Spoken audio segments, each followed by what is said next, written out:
We're getting ready for the season finale in the Daytona DMAX Enduro Championship. The second position battle is now up for grabs. With Bobby Trundley having sealed the title, it's still game on for second place. But with the top four in qualifying, James, separated by less than half a tenth of a second, this is going to be one epic encounter. It's super close. And speaking of the man, if we bring him in here, champion, third on the grid, no pressure, surely.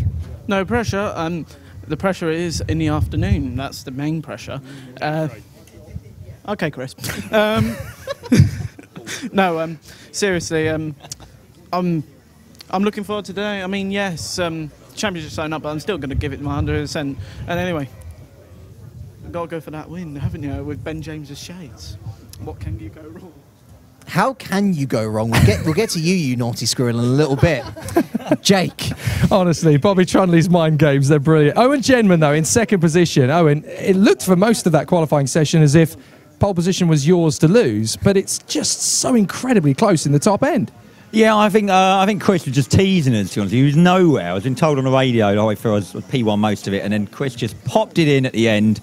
I think I'm most gutted about it. I had added incentive there. I was told if I get pole, I get a bottle of wine. So I'm pretty annoyed that you picked me on that front, to be fair. This is going to be a very close race, and I love the fact that there's this end-of-term atmosphere now. Everybody wants to go out on a high. There's so much banter in the paddock. What can you do to get a victory?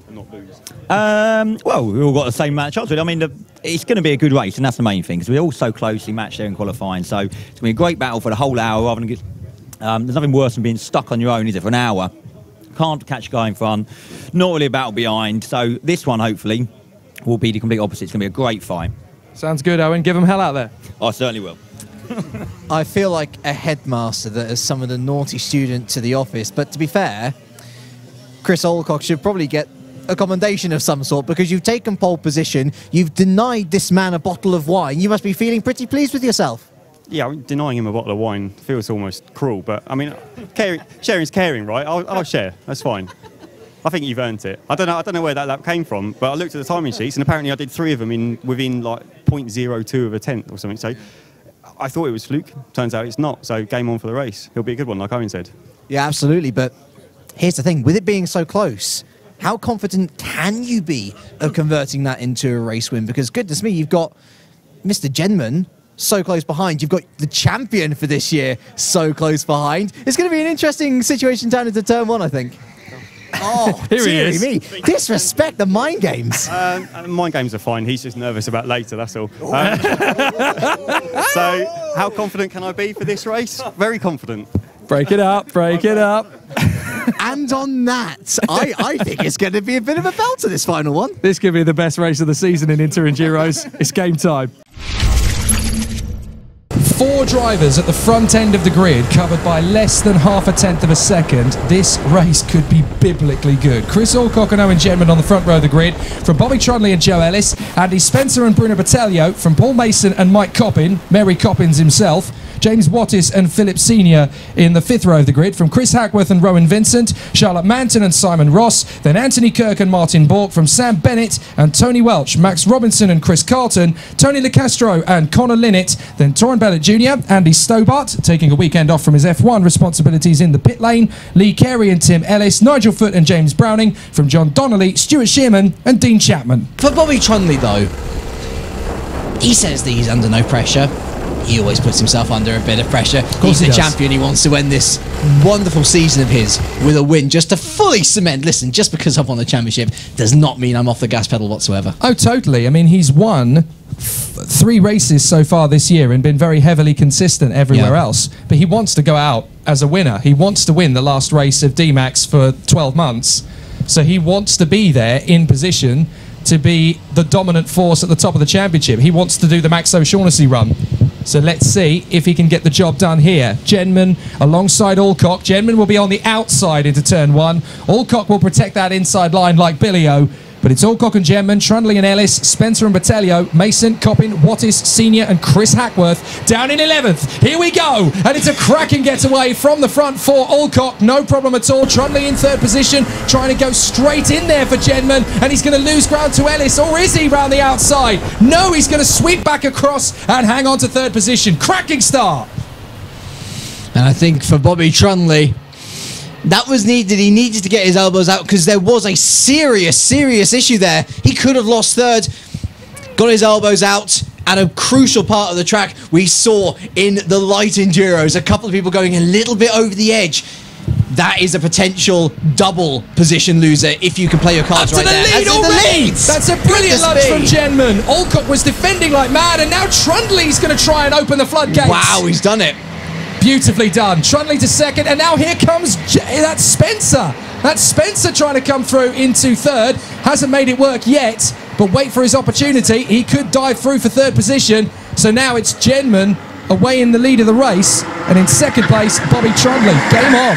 Trying to make the move on Joe Ellis. He'll want to get this done quickly. Ellis knows he's going to be there. Moves across the cover as Spencer gets the lunge on the inside of Alcock to take third position in the same breath. Hackworth's going in the final bend to get through into fifth. Hasn't done it. Coppin waiting in the wings in seventh. Genman is your leader. Trundley in second position. Spencer is third in front of Chris Alcock, who is in fourth place at the moment. Then it is, it's not. Alcock's gone for third and got it. Alcock is through into third position on Spencer. So back in contention again into third. So they come onto the back straight once again. Genman's trying to get away with the fairies out front. Trundley in third. Trundley in second. Alcock third, and Hackworth into fifth past Ellis. He is scything his way through the field. Disappointing qualifying. That was 20 minutes ago. This is right now, and he is making the difference. Yeah. Up to fifth position already. Incredible drive. Well, Chris Hackworth is not an 11-time Daytona DMAX champion for nothing. This guy knows everything there is to know about this car on this track, and he is going to charge his way forward to try and capture a second place in the Drivers' Championship. And Genman is just absolutely perfect. Hackworth goes for Spencer. Oh, contact! He forces the issue there because he didn't turn in until Spencer was. Yeah. So that's basically put himself in the position where I'm coming through. You can either ram into me and we can have an accident, or you can give me the place. Ruthless efficiency from Hackworth. We were literally talking about centre just 5 minutes ago, Sanson. That was a very centre. That's even worse. That was a massive lunge from Torrent Bellett Jr. going on the inside there of, I think, Stuart Shearman and James Browning. So Bellett Jr. having to bail out of that one. Very nicely controlled. Spencer still in there in fifth position, trying to get something back. Ellis in sixth. Coppin is seventh. Oh, he's made the lunge, is he? He has indeed. Lovely what a move. What a move. And that's opened up the floodgates now because Spencer's going to try and make his move on Alcock. Up the inside. He dives. He gets it. Spencer into fourth. Good work from Andy Spencer. Alcock's going to try and get him back. And round the outside, Ellis has got past Alcock, and now he's challenging Spencer. Brilliant racing in the top six. Just watching Genman come through here. I love that little slide there. That's almost four wide. That was just about four wide, and Coppin is going to get the benefit of all of them. Coppin has swept past them all. What a move. That is opportunism at its finest. Oh, you're all going into battle ahead of me? Let me just sneak down the inside and take all of you. Excellent move. Mary Coppins returns. Absolutely brilliant there. Into fourth position. Charging after the leaders now. It's game on for Mike Coppin. And I think you're absolutely right. He's looking to challenge. He's looking to beat Bobby Trundley. Here they come down the back straight. Potential move incoming. Bobby knows he's there. So he's going to try and force the issue to keep Hackworth at bay. Let's ride on board with them. This is going to be such a terrific tussle between these two. Chris Hackworth was relishing the chance to go wheel to wheel with Bobby Trundley. He knows how good a racer he is. Oh, he's gone for Hackworth dives for it into turn one, gets the place. Thanks, Bobby Trundley. Puts his arm out to say, thanks for not racing with me.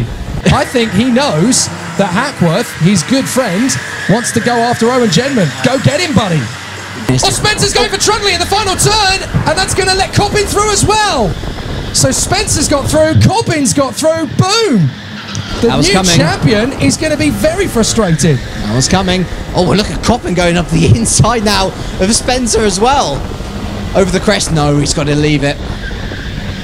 That was a very tough challenge from Coppin. I think he just saw an opportunity opening up and sensed, well, maybe I can get this done, actually. So he decided to go for it. But discretion the better part of valor in that particular incident. So Chris Alcock is going to have to change kart. That is what has kept him falling down the order. The pole sitter is now in for a change of kart. Unbelievable. Here comes Coppin making the move on Spencer. That's lovely. Look at that. And they power slide through, but he's gone a bit too wide. Spencer's going to get it back. Great Coppin will try again in the hairpin, though. Side by side. Drag race to the apex for turn 1, and Spencer gets there. Thanks, Coppin, for not ramming him, basically. And now Trundley's all over the pack of them. This is absolutely terrific, these three. Spencer, Coppin, Trundley. Wrestling match commences. So now we've got the battle for 3rd position, led by Spencer, with Coppin and Trundley in behind. And they're about to lap a Formula 1 mechanic. Andy Stobar is up in front of them. Working, of course, as he does at Enstone, having a nice weekend off before he flies to Abu Dhabi for the last round of the Formula 1 season. And he's in his vintage Lotus Renault overalls. Gorgeous, if I might say so. Yeah, the black and gold is just... Can't beat it. It's amazing, isn't it? Great colours for motor racing. Because they do have an immense amount of power. Bobby Trundley's pitting now. Trundley's pitting in. And he's taken his foot off the throttle to come into the pits. 3rd position in the race is going to be an interesting one, though. Spencer versus Coppin. Spencer unable to run with Hackworth and Genman at the moment, but he'll want to hang on for pride in front of Mike Coppin, who is now guaranteed to be 5th in the points. Yeah. There's no way Mike Coppin's going to beat him in this race now. Sorry, there's no way Chris Alcock, I should say, is going to beat him in this race now. So Mike Coppin is almost certainly going to overtake Chris Alcock in the point standings. 5th position behind Coppin is James Wattis. He's having a great little tussle with Bruno Battaglio. So Battaglio has got himself into 6th place. Wattis has just set a new fastest lap. 1,000th of a second quicker than Genman and Hackworth. That's 3 karts covered by 1,000th of a second. Have you ever seen the light? You saw my reaction. I was like, purple where? I didn't know your eyes could go that way. Wattis, what? Absolutely amazing. Now here's an interesting one. Andy Spencer in 3rd position has been caught by James Wattis. Here comes Spencer towards us. Look behind you, buddy. That's Wattis in the 21. Yeah. He's right in behind him. So Spencer's 3rd position is by no means settled. And they've got 2 karts in front of them battling away for position. Spencer's going to dive up the inside. Wattis knocks on the door. Hello, mate. Remember me? So now Wattis is going to charge after Spencer. Wattis shakes his head in frustration at the back markers, giving them a little bit of a hard time of letting them go. But 3rd position is now on it. And here I said Spencer was given the podium on a platter. James Wattis, he fancies the denial. And on the current pace, you'd back him to do so. Jake Sanson, we've had a new fastest lap of the race. And it's Bobby Trundley. And it's Bobby Trundley. Always out to prove a point, Bobby Trundley. He sets a new fastest lap of 45.2. That's rapid. Yeah, that's 0.3 of a second faster than the leaders. That's unbelievable. What could have been in this race? Well, we know what could have been. He could have dominated. But now it's all about Spencer versus Wattis now, as we watch them come towards us. We've got Bennett still all over the back of Mason. Trundley is going through the field like wildfire, unlapping himself. But it's the battle for 3rd position that we're focusing on, as Spencer has got Wattis right underneath him as they head up towards turn 6, through the right-hand hairpin and onto the back straight. Spencer's got Wattis all over the back of him down this back straight, and he knows he's there. He's going to protect the inside line. Wattis is not going to get a chance. He squeezes him in the braking zone. That was tight. That was real tight. Yeah, there was very on the line. Wasn't a lot of room for negotiation. No, there was not. I mean, that was... If there wasn't contact, then they were millimetres apart. So now Wattis has got to try again. Spencer is going to give him a little bit more to think about, as Spencer just checks over his shoulder to make sure he's not close enough to go for another move, but he will be in a lap or so. This could go all the way to the death, but I do feel that with 10 minutes to go, Wattis is going to start making his move very soon indeed. Out of the hairpin, down the back straight. Wattis has got there. Spencer knows he's very close. He's going to keep the car just planted in the right part of the racetrack to stop Wattis' charge. But James is going to go for that move. We talked earlier about Lunge City. I think he's going to become the mayor of it very soon. Yeah, it's not even a case of he's got to choose his moment, Jake. He's got 10 minutes to get past him onto the podium. There's no opportunity to judge your move now, because he's struggled for what, the last 10 laps or something to try and make his way past him. I think he's got to try something new, and if it comes in the form of a lunge, I wouldn't be surprised. Well, in the last few minutes of a kart race, you tend to find that if you know you're about to go into the penultimate lap, that's when you make your move. Oh, hello on the outside here. He's going to try and out-drag him round the hairpin. Oh dear, oh dear. Not a bad move. That was something different. He very nearly made it stick too. But yes, Wattis is trying the trick. I was just going to say... Is he going to go up the inside? Round the outside. But can he keep the car placed there? No, Spencer keeps it wide. What a battle this is for the final podium spot of the season. Wattis tries again. I was just about to say that in a lot of kart racing championships, up and down the length and breadth of Britain and Europe, the trend tends to be, if you're going to make that ultimate overtaking move, you do it on the penultimate lap, not the last lap, and certainly not before. You wait until the penultimate lap so that you basically lull your opponent into a false sense of security. But watch Wattis again, trying to come around the outside and get the switch back. Now Spencer drifts out wide. Wattis is more planted. He's going to have a run into the final hairpin. Look, he's going to try and get the undercut, but Spencer's just hanging on. He's like a man with 4 fingers dangling off the edge of a precipice, and every lap he's losing another finger. Now they've got traffic to get through again. Oh, but looking at the undercut. Oh, almost trying to go around the outside is Wattis. Wait for this move. It's going to be a lovely switch back out of the final turn, and he's going to try and box him in. He's going to try and box him in with the front back marker in front, and he's got him. Wattis through to third. Spencer tries to keep him there. Beautiful from Wattis. That's textbook timing. Absolutely monstrous move. Well done.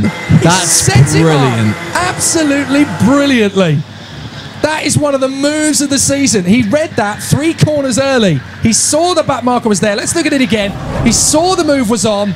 He realised if he just got the undercut out of the final turn, he could box him in. Exactly what he did. He nailed him. The back marker got out of the way, but the job was already done. Car control was beautiful. And you know what? He picked up on that point that we were making earlier. He got frustrated with back markers before. This time, he used them to his advantage. Brilliant reversal of his fortunes, and he's into third as a result. Magic from Wattis. One of the moves of the race, one of the moves of the season.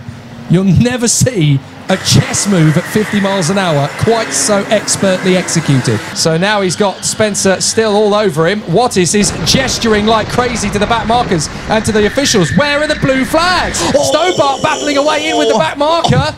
He was lucky there. I tell you what, Spencer with some lightning reactions there. I can't believe he threaded the needle. Underbraking. Crazy. Well, that's how good these two are. Wattis and Spencer, very talented drivers. And James Wattis lives to fight another day in third place with less than 5 minutes to go. With the bonus point for fastest lap not going to either Genman or Hackworth, so it doesn't make much of a difference. It goes to Bobby Trundley, but it means that Hackworth will retain second in the Drivers' Championship by only 4 points to Owen Genman, but great racing from both of them. Drive of the day, for me though, James Wattis, without any shadow of a doubt. Patiently born, and the move of the season from him. We're into the final minute of the race, and therefore, as Owen Genman will come through this time, he will go into the final lap. He's never been more than about 7 seconds clear of Chris Hackworth, but he's never needed to be. He's not even pushing at this stage. He's just chucking the kart in through every turn and having an amazing time out there. He's obviously, just as we all are, very sad that it's going to have to be a sabbatical for 2019 in Daytona DMAX, but I tell you what, with drives like this, it's easy to see why the drivers are going to miss it. How close has it been over the course of the year in terms of race victories? Bobby Trundley, 3 wins this year. Hackworth, 3 wins this year. And now as Genman comes out of the final hairpin, he makes it 3 wins this year with an absolutely amazing drive. Genman is the winner of the last race of the season. And it's 3 wins apiece for the top 3 drivers in the championship. Absolutely terrific end to the season for Owen Genman, who clinches third in the Drivers' Championship, in behind Hackworth, who is second. But James Wattis, what a performance in third. And he is treating that like a victory. Absolutely well-deserved for James Wattis. That's a win as far as he's concerned. One of his best results of the season. Drive of the day. Drive of the day in Inter Enduro. As good as Genman and Hackworth have been, for me, Wattis is the hero of the hour. What a performance and a worthy podium. Spencer in 4th place, Joe Ellis ahead of Bruno Botelho, from Simon Ross, Paul Mason, Sam Bennett and Max Robinson getting himself into the top 10 nicely, from Phillips Senior and Rowan Vincent, Tony Welch and Connor Linnett, Tony LeCastro and Chris Carlton, Stuart Shearman and Lee Carey, Martin Bork, James Browning, Andy Stobart, Nigel Foote, Tim Ellis, Taron Bellett Jr., John Donnelly and Dean Chapman, with in dead last, for once, Bobby Trundley, but still the fastest man in the race. Unbelievable. Retirements, very sadly, for Alcott, Coppin, Kirk and Manton. They wanted better than that. But what an amazing end to the season. Lots of drama, lots of intrigue, lots of action. But for James Wattis, a very worthy podium. And for me, the drive of the day. Ladies and gentlemen, give it up once again for James Wattis, Chris Ackworth and your race winner, Owen Genman. Hooray! They're my favourites. What a fantastic end to the season. James Wattis, I mean, you spent so long sat behind Andy Spencer waiting for that moment, and then it was just overtake engaged. Well, I had Alex on the radio for the last 10, 15 laps saying, giving me great advice, saying where to do, and eventually we got held up a bit by back markers, but managed to get a run out of first corner and got up the inside and made sure he didn't get me out of turn 2 and gradually pulled away. But I can't thank Alex and everyone else enough, and my dad being on the radio. I was a bit shocked, to be honest. Can't really talk, but... Well, the way you celebrated when you came over the line, that's like a victory to you, isn't it? Well, it is. When I first came here, I qualified second to last, and then I gradually build up, and last round in the heats I was quite up there. I thought this round hopefully I can move a bit more, and P3 I can't believe it. In 2020 when we come back, that top step of the podium is reserved for you, mate. Good luck. So, cheers, thank you. Brilliant stuff from James Wattis. Let's get the vice champion in here from second position in the title race and second position in the race as well. Chris Hackworth, that was very enjoyable to watch. What was it like out there for you? Yeah, really great. Like I say, I don't come here that often because, you know, quite far, but I quite like the track, and like I say, the alternate track today, it suits my style, you know, skidding the back out a bit. But like I say, I know it's the last round. Hopefully we're going to be doing this championship again in the future. But I'd like to thank Daytona, Jim, you know, everyone, all the staff Daytona for a great championship. I've been doing it a long, long time, since the beginning. So I'm really, really happy to, you know, to get on the podium, and hopefully I can do as well in the heats. I'm looking forward to seeing you one last time this evening. Have a good one, Chris. Thanks. So let's get the winner, the dancer, to victory. The way you were chucking it through those apexes, Genman, with the curb basically your friend at every single opportunity. Absolutely. You're making mincemeat of this track. The curb is my best friend. He's always been my best friend. It's a track that suits my style here. Yeah, I like to throw it around and be a bit flamboyant and a bit of fun with it, and I certainly did that. It was good. Yeah, I was in the groove today. It was good. Have you not considered rallying? I mean, we could have a third British World Champion if you take that up. I'd love a bit of rallying, to be fair. I've never really had a go at it, but I should do, shouldn't I? Yeah, I'd certainly enjoy it. A great end to the season, and I guess it's going to be, you know, a really nice evening to pick up, you know, a very worthy trophy after what's been a really strong year. What championship trophy? Third position. I mean, it's been so close with all of the drivers. 3 wins apiece for the top 3 this year. That's not bad. No, that's not bad at all. Quite happy with that. Yeah, brilliant. Fantastic. Good job, Owen. Well done, buddy. Thank you very much. Cheers. So what a great end to the season in the Inter Enduros, and proving how close it's been all year. The top 3 drivers in the championship each got 3 wins apiece. Yeah, absolutely. Get that man a rallycross or rally drive, by the way. Incredible stuff. And to be fair, his drifting really was a nice metaphor for this entire race. A lot of style on show, a lot of brilliant recovery drives on show, and really all summed up with Bobby Trundley there, even despite a second fuel burn incident. Going back out there. That's Chris Munro. Chris Munro. He's making his comeback in the heavies next, actually. So that's worth a watch. Make sure you keep in touch with the heavy final. That is coming up here on the Daytona channel. Chris Munro is back. He's after that final ever super heavyweight victory of 2018. Keep it on the dial here at Daytona. Like and subscribe. And hopefully we'll see some of you at the awards night on December the 8th.